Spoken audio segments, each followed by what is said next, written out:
Hello friends, hello viewers, how are you all doing?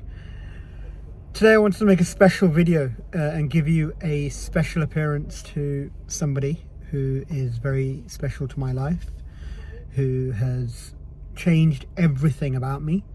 The reason I am what I am in terms of creating content, at least, the credit goes to one person and one person only, because I was never going to create content. I was never going to share my journey online. I was never going to start talking so openly about everything. And I decided initially that I'm going to make content because of this one person's push. And I remember the first time they told me that I need to create some content, they said, "Oh, why don't you create a TikTok video?" And I was like, TikTok? That's all like singing and dancing? No, I'm not going to do that. But then they kept nagging me and they kept pushing me, and eventually, reluctantly, and just to shut them up. And I say now reluctantly and just to shut them up, but it's the best thing I ever did. I decided that I'm going to create a TikTok video and share to the world that I want to help, support and inspire people with my lived stories. So I'm sure you know who this person is by now. I am talking about my wife. Here she is. Do you want to say hello to my viewers? Hello everyone. So we were just out and about today. We were going for a drive and we decided that we'd make a video and talk about us and talk about falling in love and talk about how I ended up marrying this wonderful woman. And it came with its challenges, as many of you will be aware.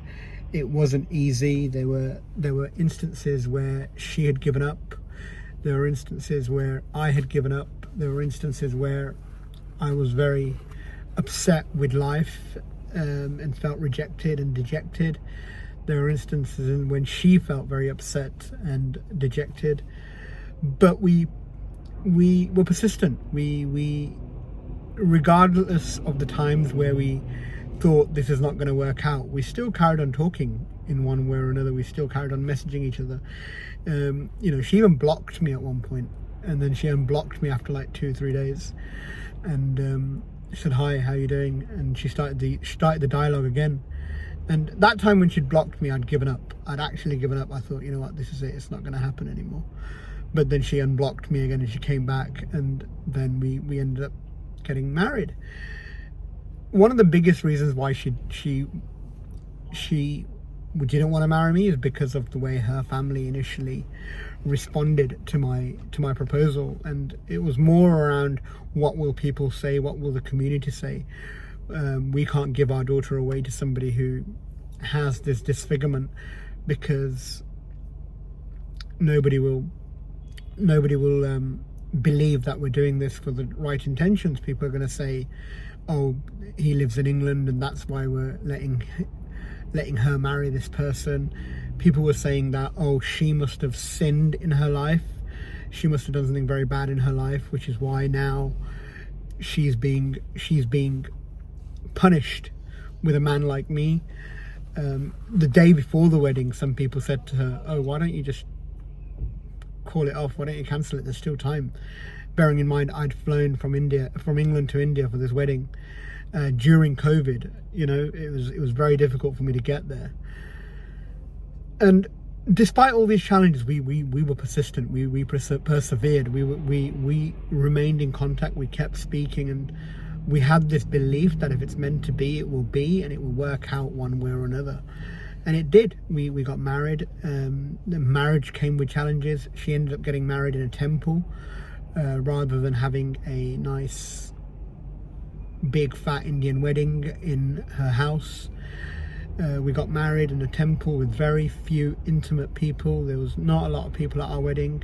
In fact, her mother didn't even attend the wedding at that point. Her father came, her brothers and sister came very reluctantly. Her sister didn't want to come to the wedding, actually, and she can watch this video now and smile about it. And we are friends now. We get on, and we've put water under the bridge.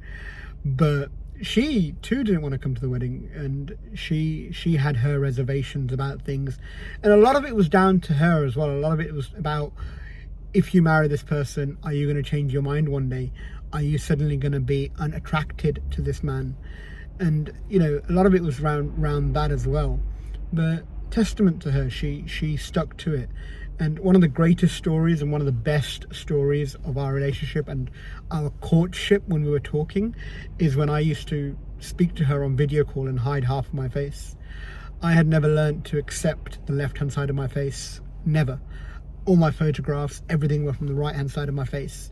And even when I used to speak to her on video call, I used to hold the phone from the right-hand side.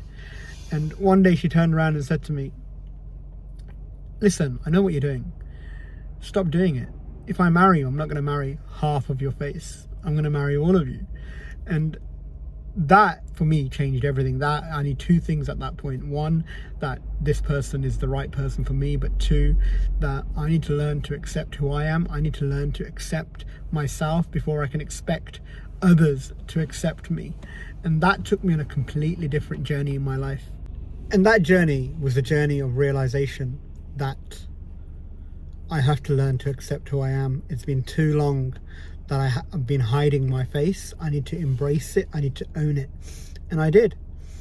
And then it wasn't easy. It wasn't something that I did overnight. And anyone watching who's learning to accept themselves, you're not going to be able to do it overnight. And I don't expect you to do it overnight. And don't expect yourself to do it overnight. It takes practice. It takes consistency. It takes a lot of effort. And it takes a lot of discipline to tell yourself that I've got this, I am who I am. But she moved to England, and then she says to me, "Why don't you make a video? Why don't you make a TikTok channel?" And I was like, "No." And then she kept nagging me, like I said at the start of the video, and so I did. And then that one video got over 100,000 views. A lot of people started getting inspiration from my story. And then before I knew it, I started speaking at schools, colleges, and it was amazing. And now I love what I do. I want to advocate, I want to spread the message, I want to help support people, I want to create videos about finding love, I want to create videos about being ourselves, I want to create videos about just celebrating and embracing who we are, how we are, what we are, and just celebrating being human. So this video is for my wife. This video is dedicated to her. She's been very quiet throughout the video. She's always very quiet when it comes to social media. She doesn't talk a lot. But is there anything you'd like to say? No. Right. Anyway, thank you very much for watching, guys. It's been a pleasure. Don't forget to hit the like button, subscribe, and until next time, see you.